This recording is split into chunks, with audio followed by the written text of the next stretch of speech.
Coming down the backside, Warren Peach does the 1/2 Cuban 8, smoke it on. Goes into a 4-point stop the aircraft every time.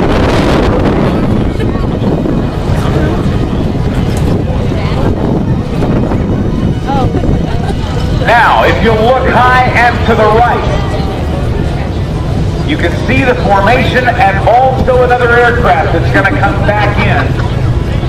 And we're going to mix it up again with a little more of a dogfight. More of an even fight, if you will, between two single-engine aircraft. This time, the Zero jinks left, right, left, as he's being attacked by the Curtiss P-40 Warhawk, powered by an Allison B-12 liquid-cooled engine. Doug Rosenthal from Clear Lake, Iowa is flying the P-40 Warhawk today. The P-40 was used prior to American entry into the war by Clear Chinook's American volunteers in China when China was fighting the Japanese. American aviators, some of the military, set aside their commissions for a while and flew as volunteers against the Japanese for the Chinese, for the Chinese Air Force. They were the Flying Tigers, the American volunteer group.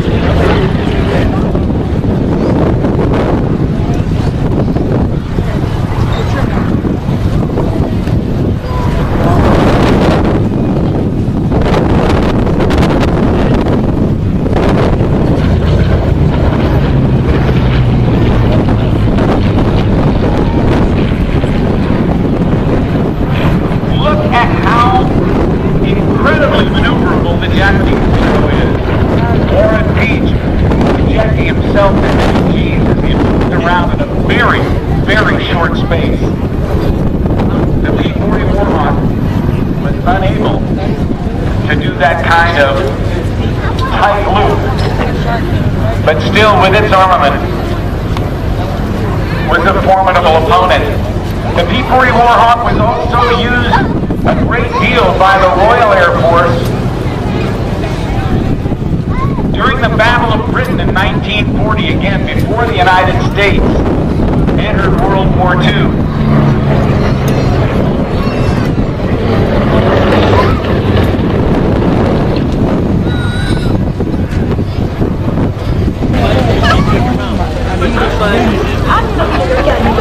And I don't think I ever think about this so happy got married, okay?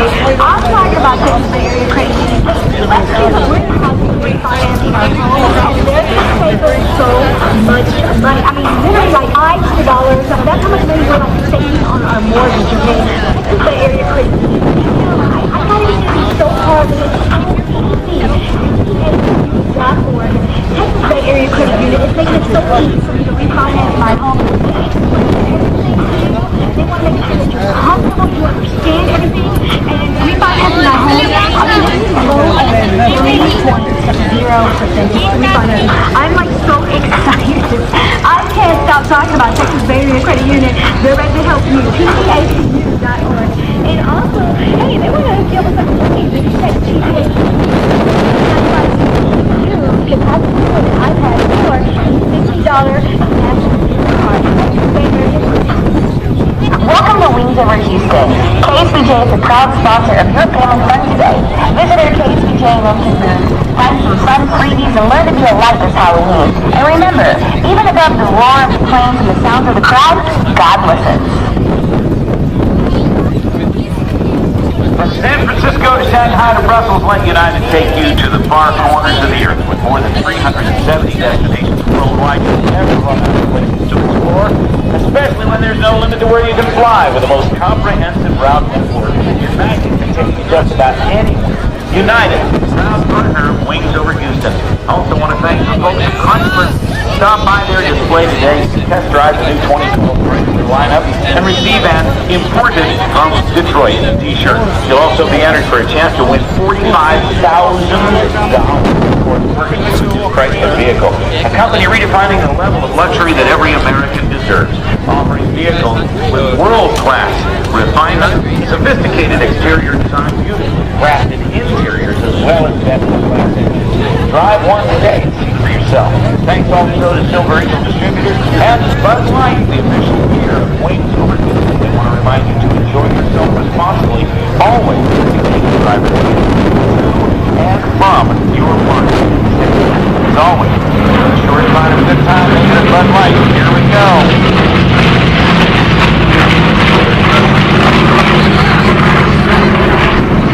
We've had questions over the years, why are those stripes on the Mustang? What are those stripes for? Well, those stripes were known as invasion stripes.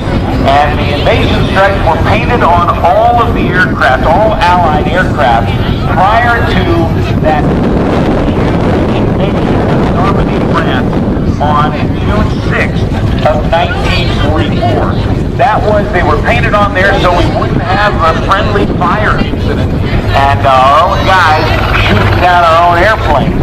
So that was the reason for those stripes. There were also similar stripes used in the Pacific, a little bit different, but that's what the stripes were all about. You know, as we look at the aircraft that are landing from the Texas Flying Legends Museum, there is one of the aircraft that is so unique in its landing gear arrangement, and Greg Shelton really has to keep his hands, he has very, very strong arms, because he has to hand crank that gear up.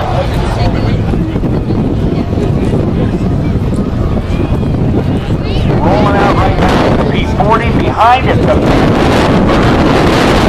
P-1D Corsair.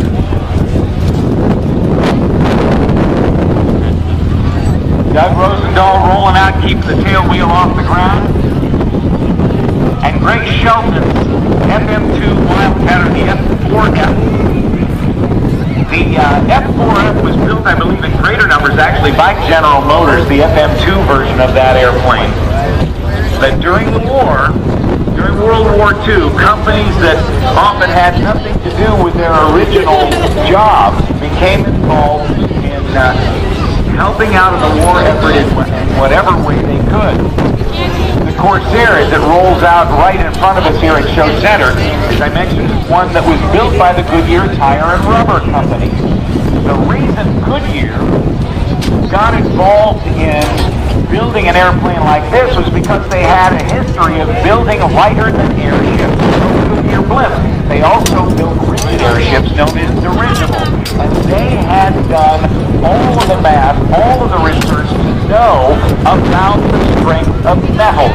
And because they knew at what point adding more weight to a piece of metal was only adding dead weight and no more structural strength, because they were building these lighter than air ships, Goodyear Tire and Rubber Company actually was responsible for building tail sections and flight controls like ailerons and rudders and horizontal stabilizers and elevators for about 26 different types of airplanes before they got the job to take on full production of the FG-1 Corsair for Vought, whose production lines were at their limit.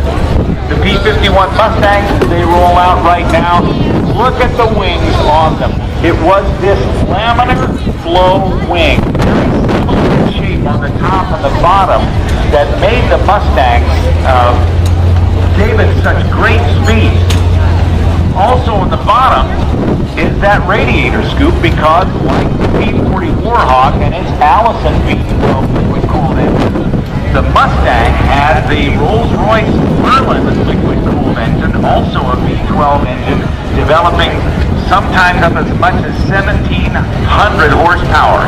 The latest version of the Mustang, the ones that were built, I think it was the P-51H model, near the end of the production line of about 15,000 Mustangs, actually reached the top speed of 487 miles per hour. Now, I never believed that until I was told by several people, and I said, really, 487? And I did and son of a gun, they were right, 487 miles an hour.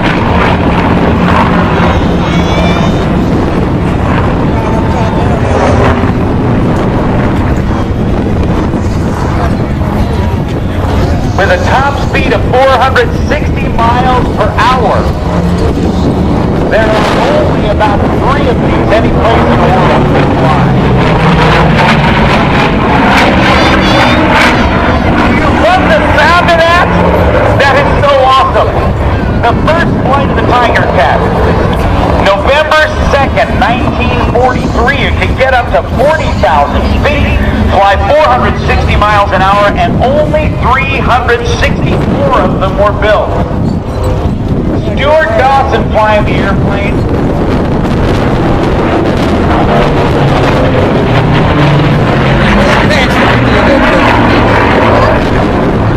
Although it was developed too late to fight in World War II, the Tiger Cat was an outstanding twin-engine, carrier-capable fighter that served valiantly in Korea. It was the first twin-engine fighter in the United States Navy. Most of them were land-based as infantry fighters. Only the F-7F-4N was certified for carrier operation, but only 12 of those were built for that service. The F-6F Hellcat, another Grumman cat, part of that Grumman Iron Works line of cats like the F-4F Wildcat, the F-6F Hellcat, the F-7F Tiger Cat, the F-8F Bearcat, and the F-14 Tomcat. You'll remember that.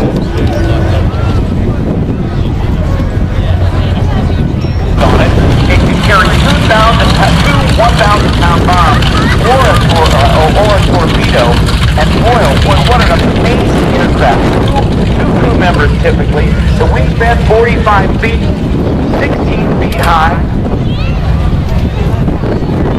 Two Pratt & Whitney R2800 double Wasp radial engines generated at about 2,100 horsepower each. The double Wasp means that it had 2 rows of cylinders, one behind the other, to generate that horsepower. Let's just listen. This is so rare. 700 feet on the deck of the U.S. Navy aircraft carrier Hornet, steaming at full speed into the wind. It would have only one chance to get off it as little as 467 feet. The aircraft were modified at the Northwest Airlines Modification Center to carry 1,140 gallons of gas. Much of the defensive armament was removed to save weight and make room for gasoline and bombs. Even 2 broomsticks were painted black and placed in the tail to simulate tail guns. The top-secret Norden bomb sights could not be reached to fall into Japanese hands, and they were removed and replaced with an ingenious homemade sheet metal bomb sight made by one of the bombardiers.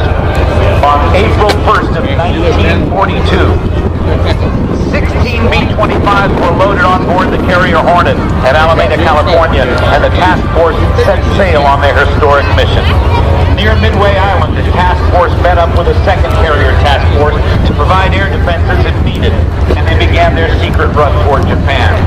The plan was to steam within 450 miles of Japan to launch, but when they were spotted by a Japanese fishing boat at over 800 miles from Japan, Doolittle was forced to launch his raid immediately before the Japanese would have time to prepare a defense.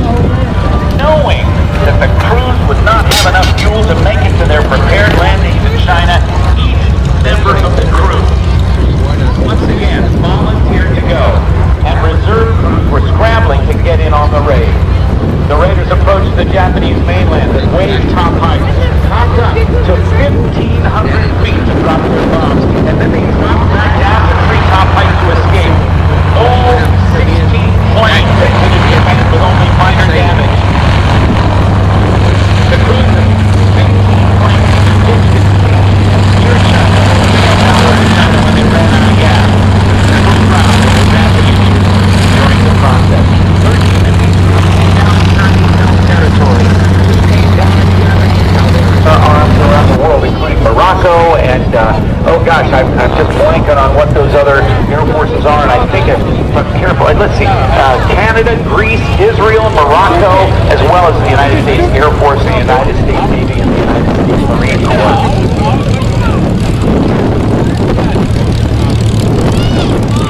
The designations of AT, Advanced Trainer, PT, Primary Trainer, and PT, Basic Trainer, were all part of the United States Army Air Corps, and when the Air Force became from the Army on September 18th of 1947, eventually the A, B, and P designations were dropped, and all of the trainers became just known as T for trainer. Mustangs going by. P-47 Thunderbolt. Known for Eagle Howe. The Lone Star Flight Museum.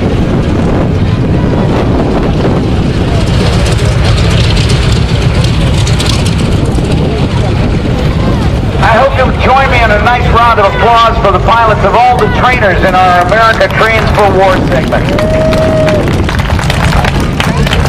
Hey, carve out some time on your calendar. United Airlines offers more than 370 destinations worldwide. So real men of genius. Real men of genius. Today we salute you, Mr. Used Car Auto Salesman. Slick back hair, a sharkskin suit, alligator boots. You cultivate a look that oozes, trust me. You stand behind every car you sell, because if you stood in front and the brakes failed, you'd crush. Oil leak? What oil leak? That puddle under the car is just sweat from all that horsepower. So crack open a nice cold Bud Light, Mr. Peddler of the sheet metal, because when life hands you lemons, you sell them. Bud Light beer, and I suppose 109 to the Funk Wolf FW 190.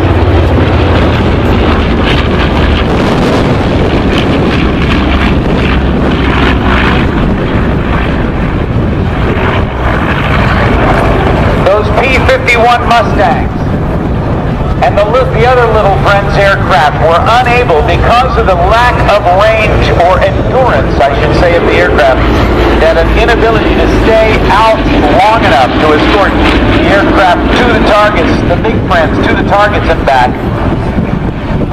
made the B-17s particularly vulnerable to attack by the Luftwaffe fighters.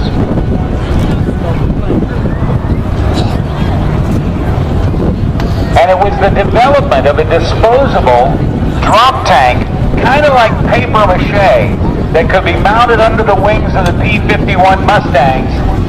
The development of that type of disposable drop tank extended the range of the fighters, so it greatly increased the protection time that the bombers would have.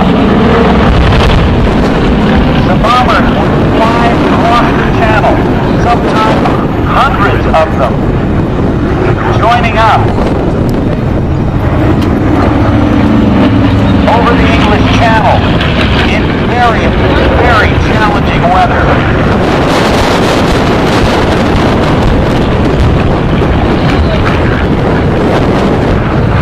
And then the little friends would escort them to near the target area, fending off German fighters until they got near the target areas, when the anti-aircraft fire of the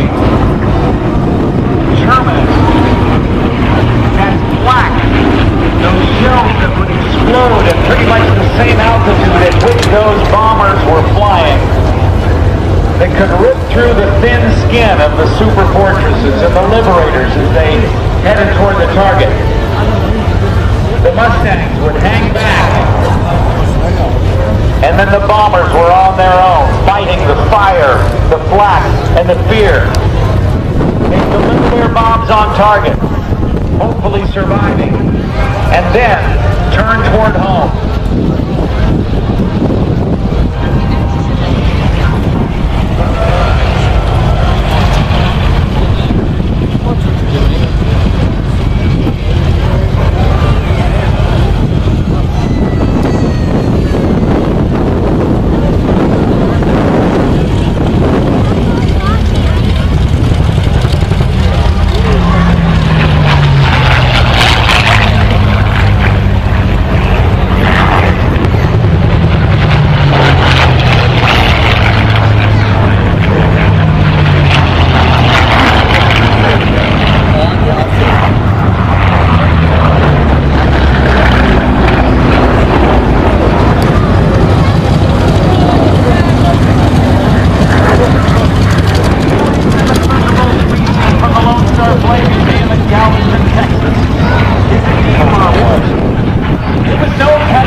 launched the P-63 King Cobra in June 1941.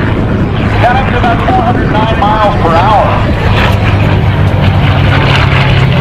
But it quickly became clear, even though it got into production in October of 1943, that it was not advanced enough for frontline aircraft, and the decision was made to provide a majority of them to the Soviet Union under the Lend-Lease Act. A small number were also delivered to the French forces. So one of the unique things about the P-63 King Cobra is that right through the center of the propeller shaft, there was more difficult to handle. As it goes by, you can also see that radiator scoop, and perhaps even that little gun between the top of the scoop and the bottom of the fuselage. That same aerodynamic principle was applied to the F-16 Fighting Falcon. Went into design and used by the United States Air Force back in 1975.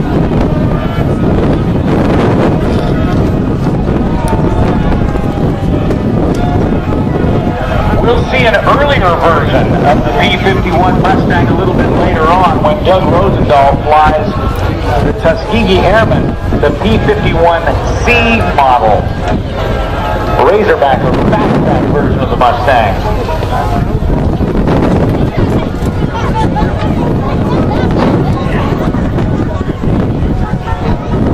Of the 15,000 or so Mustangs that were built there, about 160 flying today. And back in 2007 in Columbus, Ohio, there was the largest gathering of Mustangs since World War II at the Gathering of Mustangs and Legends. And I believe there were 80 or 82 Mustangs all lined up on the ramp at Columbus, Ohio, and it was at the old Lockbourne Air Force Base. And it was an incredible experience to see that many of those Mustangs, and then to meet so many of the heroes that flew them, and so many of those men who maintained them during World War II. The Mustang also saw service during the Korean conflict. It was known at that point in the Air Force was its own service.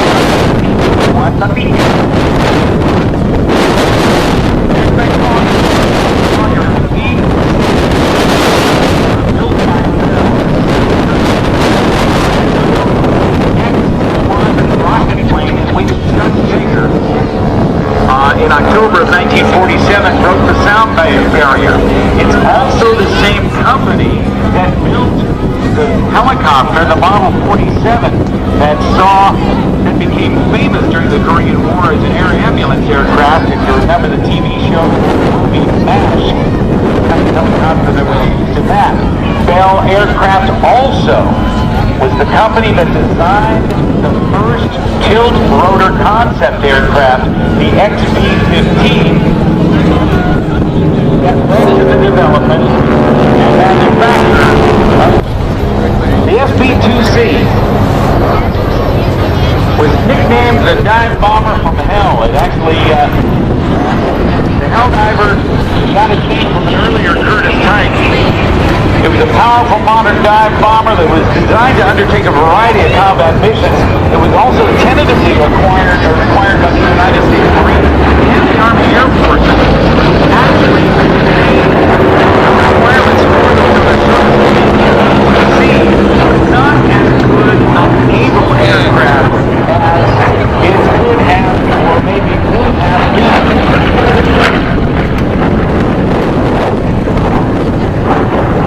Maximum dive speed of that Helldiver was 350 knots. Just shy of 400 miles per hour.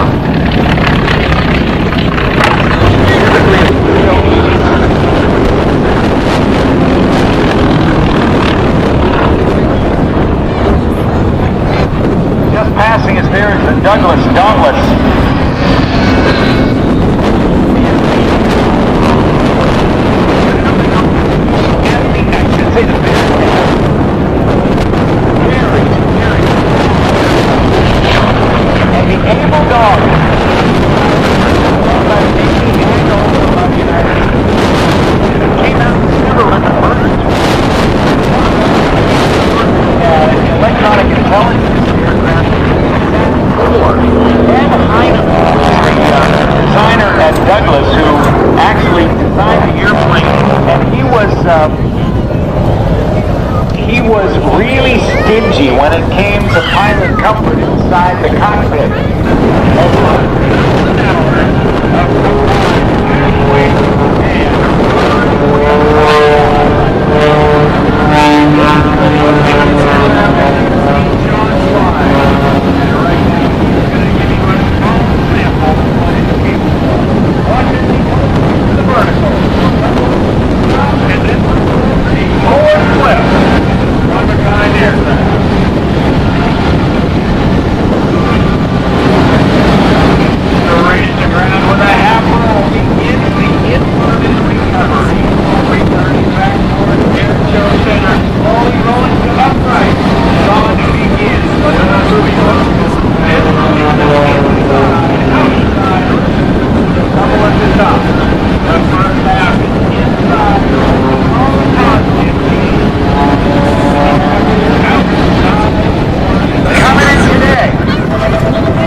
With over 1,900 skydives. He, for his real job, is a nurse running 2 local freestanding emergency rooms in Houston. Also flying in formation is Matt Jones from Pearland, Texas, and Brian Boyles from Leesville, Louisiana. He's an active duty infantry staff sergeant out of Fort Polk, Louisiana. He's got 1,150 jumps and 650 wingsuit jumps, and he enjoys all of his work with the U.S. Parachute Association. Very small canopy. Let's make some noise, Houston!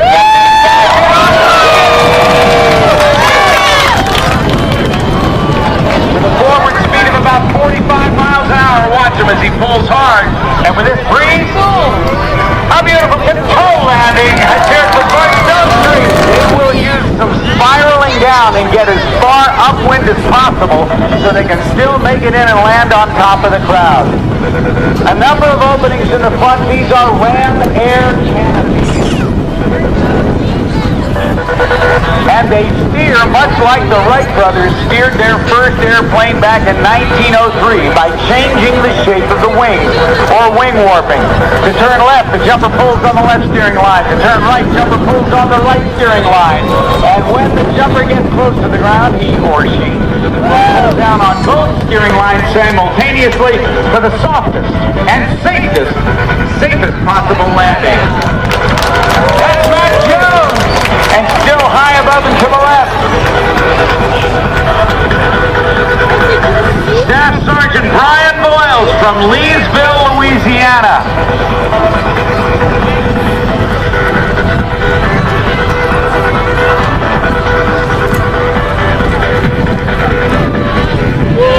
And he is flying the POW-MIA.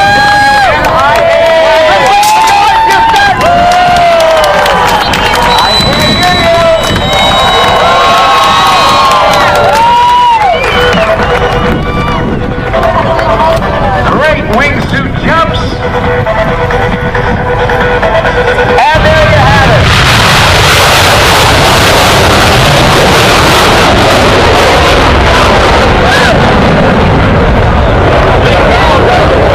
Four Phantom served for the United States Air Force, the Navy, and the Marine Corps.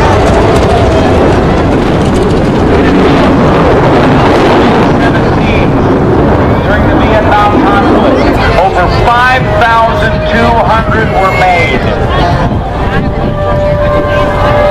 And they were retired from United States Air Force service in 1996.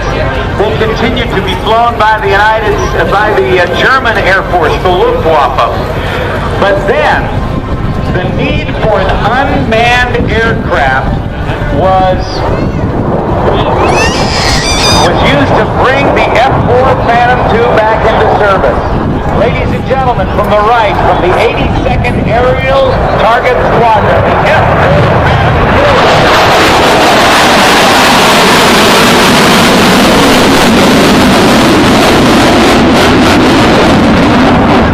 At the controls is Air Force Lieutenant Colonel Pat Carr.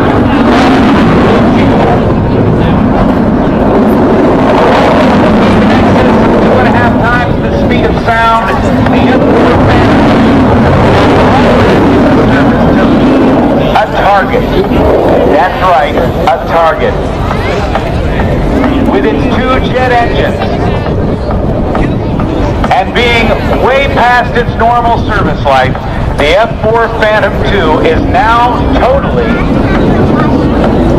reconfigured to be operated remotely from a ground control position with a pilot, with a joystick, and a throttle. At the controls during all of its testing and training flights as a safety pilot.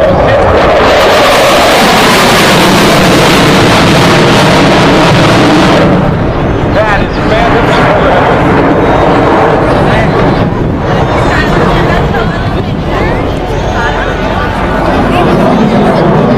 officially known as a Q4 Phantom II. It is one of slightly fewer than 100 Phantoms left that will be seeing the end of their service life at the pointy end of a surface-to-air or air-to-air missile. They will die at a live, as the target of a live missile. That's why they are fully remote control qualified and capable. But we get a chance to see this as part of the United States Air Force heritage flight that'll come by.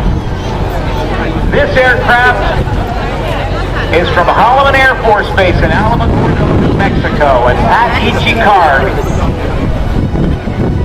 is gonna do a slow speed pass with the gear down, and then we'll let you hear him pour the gas to it, turning full blower with the two General Electric J75 and J79 engines that generate about 18,000 pounds of thrust and enable it to reach speeds in excess of twice the speed of sound. Once again, ladies and gentlemen, Pat Ichikar, the QF4 Phantom II is forever.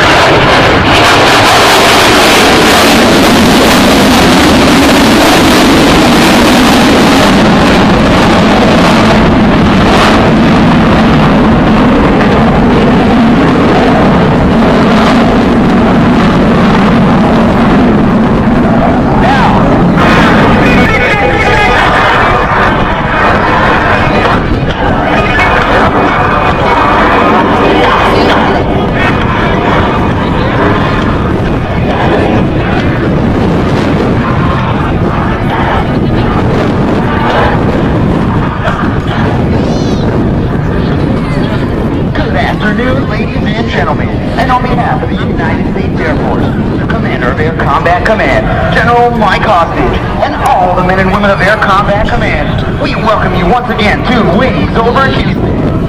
I'm F-22 Raptor Maintenance Team Chief, Staff Sergeant John Lugo from Tempe, Arizona. Here with me is our safety observer and combat-ready fighter pilot, Captain Brent Tittle from Boulder, Colorado. The pilot for today's demonstration is Major Henry Shantz from Clayton, New Jersey. Major Shantz is a veteran fighter pilot with more than 1,600 hours in jet aircraft. Launching Major Shantz was our expert maintenance team, dedicated crew chief, Staff Sergeant Zach Keys from South Haven, Mississippi, and Senior Airman Ryan Palmer from Enfield, Connecticut. Avionics technicians today are Senior Airman Steve Zubak from Sterling Heights, Michigan, and Senior Airman Steve Sanchez from Columbia, South Carolina. You are about to witness the maneuvering capability of the most advanced and most lethal fighter aircraft in the United States Air Force. The F-22 you will see today is an unmodified and fully combat-capable aircraft. While we can't show you everything that makes the Air Force's F-22 Raptor the most lethal fighter aircraft in the world, we will show you its raw power and thrust-vector maneuvering capability as it executes maneuvers that no other combat-ready fighter aircraft in the world can perform. The firepower of the Raptor comes in any combination of 8 missiles and 2 1,000-pound precision satellite-guided bombs. The F-22 also has an internal cannon capable of firing 6,000 rounds of 20mm ammunition per minute. It is a true first shot, first kill weapon system. As today's demonstration begins from the right, you will see the Raptor execute on maximum power and takeoff, producing 17,000 pounds of thrust from its two powerful F-119 engines. The Raptor will virtually leap off the runway in an amazing 1,000 feet. At a safe altitude, Major Shots will quickly loop the aircraft, reversing its flight path and then roll while diving straight down. So now it is time to stand up, move forward and get ready. The show is about to begin. Ladies and gentlemen, I present to you the most feared aircraft in the world today, your F-22 Raptor!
join us. The music you will hear shortly is something that I don't want you to miss a word of, because it was written by Dwayne O'Brien of the platinum-selling recording group, Little Texas. Dwayne came to us at an air show 15 or 16 years ago outside of Nashville, Tennessee, introduced himself to us and said, I wrote a song about the warbirds in World War II and how we ought to keep them flying. It became very quickly the anthem for the United States Air Force Heritage Flight. Now, how about a big round of applause for Tom Gregory and Major Henry Schott and Pat Card and Chuck Hainline, call sign Tuna. They just accomplished a very, very challenging rejoin as we prepare for the United States Air Force Heritage Flight. John Lugo will be back on in just a second to describe it for you.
That are not merely timekeepers, but are instruments for professionals.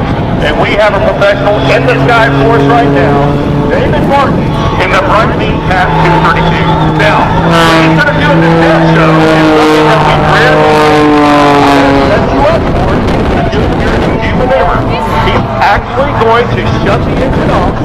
He's going to completely shut the engine off at an extremely low altitude. It's only the skill of David Martin and that wonderful TAP 232 will recover, and I'll bring you plenty of time. I'll set you up. Now, you want to get kind of towards the front. Make sure you can see David in that wonderful yellow Breitling TAP 232. But coming up in just a moment, Rob, he's actually going to shut the engine off. That's going to be scary.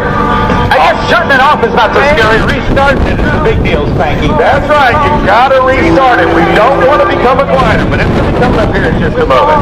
You know, Breitling in 1962 came out with the Navitimer chronograph. It became the first instrument to share the conquest of space by accompanying the Aurora 7 flight on the risk of Scott Carpenter. Well, David Martin is happily showing the engine is now on. Right now. Ladies and gentlemen, no engine. Ladies and gentlemen, David Martin in the tail flag. Give it up for David Martin in the Breitling TAP 232. You know, Breitling has continues their mastering by marketing a dual-time chronograph equipped with a new caliber entirely developed and produced in-house. It's the Breitling Trans-Ocean Chronograph Unitime. Thanks to its double disc technology, technology that writes and transverts your chronograph unit time simultaneously. It constantly indicates the time in all 24 time zones. An instrument for professionals. As you can see, David gives you the nice plan view of the airplane. Flipping it over one more time and shows you the top view of the airplane. This is by design, nothing is by accident. When David Martin flies that wonderful airplane. Well, you might want to know a little bit.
Aircraft Company was first produced in 1951. It was designed as a tactical transport, capable of lifting heavy payloads both into and out of short or uncrewed airstrips, as well as providing air delivery. The aircraft is powered by 4 Rolls-Royce turboprop engines, producing more than 18,000 shaft horsepower, enabling takeoffs on runways as short as 2,500 feet.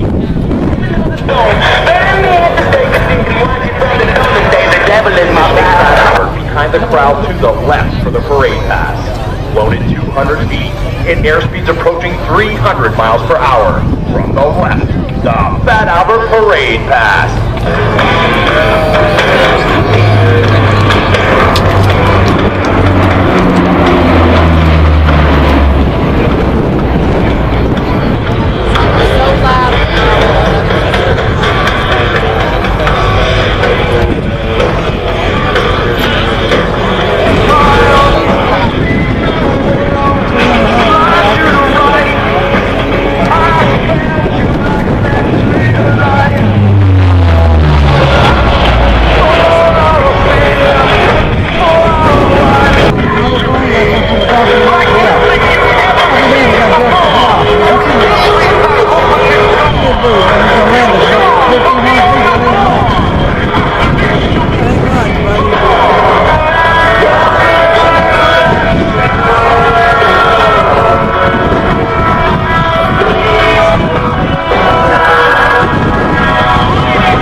become a trademark of the Blue Angels since it was established 66 years ago.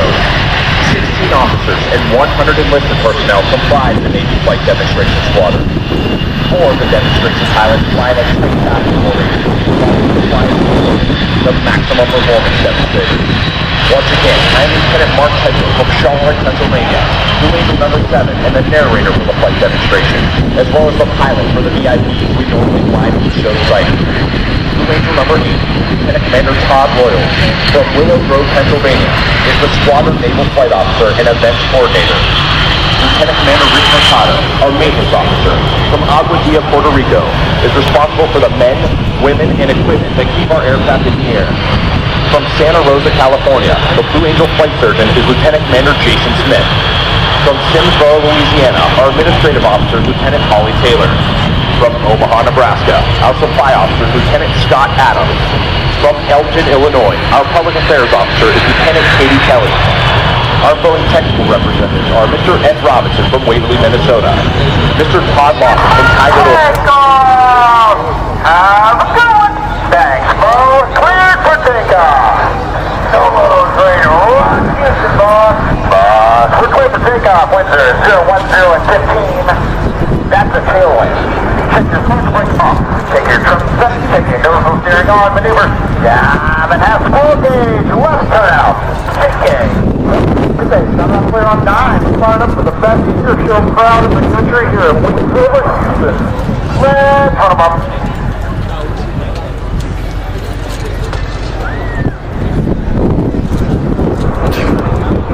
Now, to the left, Captain McWhorter calls, smoke on! Off brakes now, burners ready now, and the Blue Angel Diamond is rolling. As they pass before you, you will notice that the smoke is not visible on the engine guard afterburner.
Position, completing the half even aim.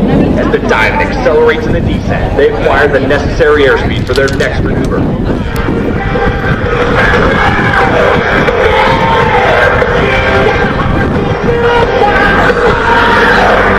As the Diamond pilots pull into the vertical, they will experience full time propulsive gravity as they perform.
90-degree angle bank and push forward on the stick as they perform the opposing knife edge pass.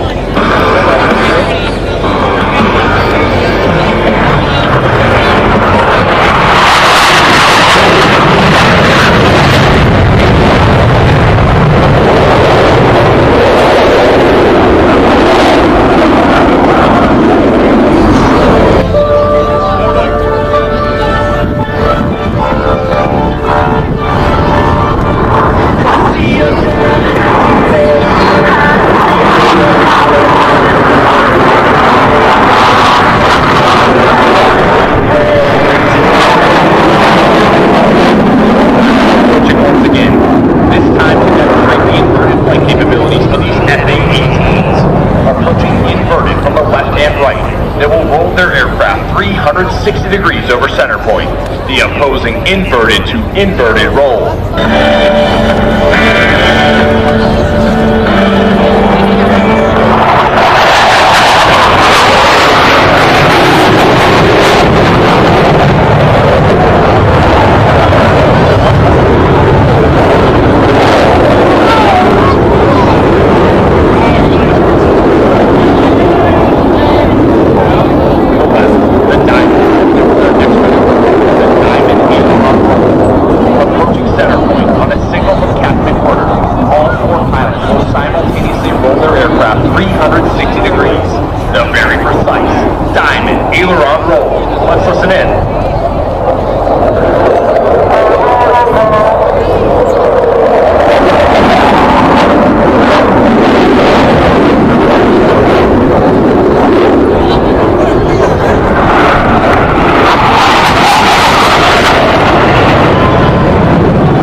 On the carrier landing configuration as they approach for a maneuver we call the Fortas.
Showcasing the Hornet's slow speed climb capability.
Modifications.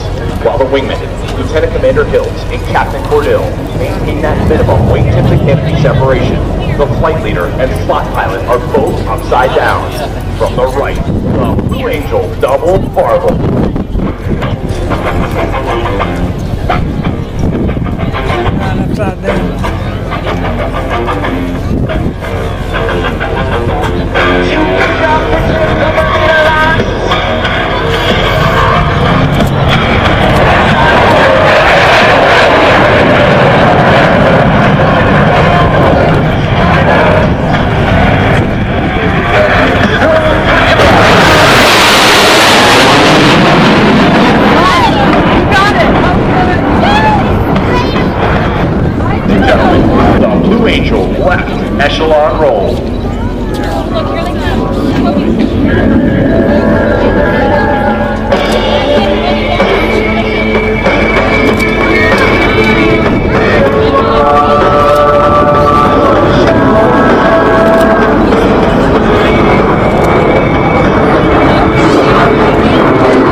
Once again, the beautiful weather of the Imperial Valley provided us with optimum conditions.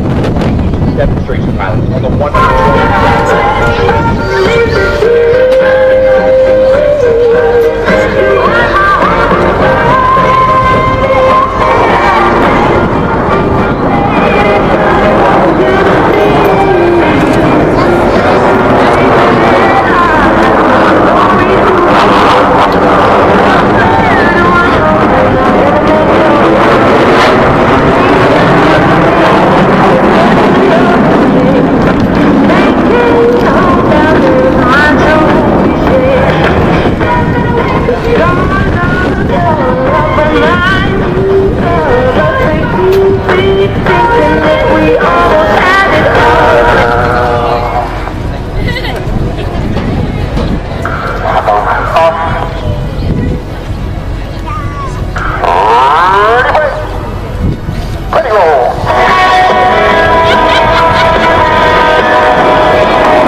Delta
And yeah,